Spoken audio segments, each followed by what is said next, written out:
really the story begins with this woman with her flowers going to offer her condolences to the dead. And that, to me, is the most engaging part of that. It's the sort of seismic shift of when people realized what their government could do to them. I think it's a beginning of a Ukraine awakening to its reality. Certainly Donald's point about this capturing the old and new is just a real strength of this picture. The barricades and being evocative of all that, primitive kind of symbolism in so many photos, and then the woman wearing, I don't think she's exactly wearing Prada, but to like bring us right into the present. It's really striking that way. From my point of view, or from someone here, it seemed to be such a shift.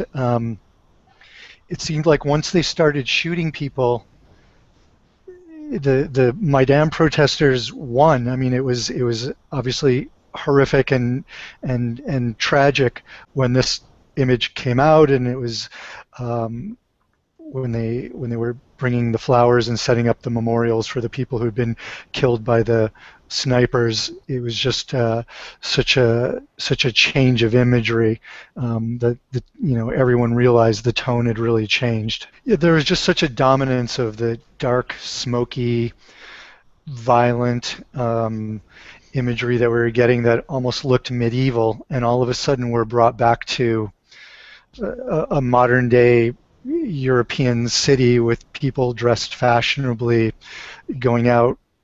She's not wearing protective gear. You don't see any helmets or riot gear clad protesters or anything.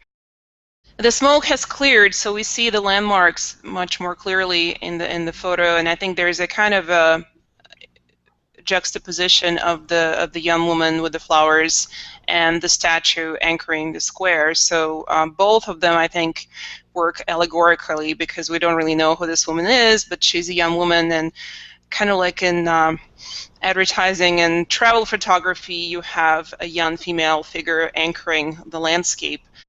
But I think, yeah, there's a kind of a, if not peace, but the aftermath. This is a summary of the aftermath. People coming to mourn the dead of the Maidan, and the order is not necessarily restored. We have all this improvised barricades still lingering. So there's this kind of very liminal moment, I think, after the battle, the main battle is over.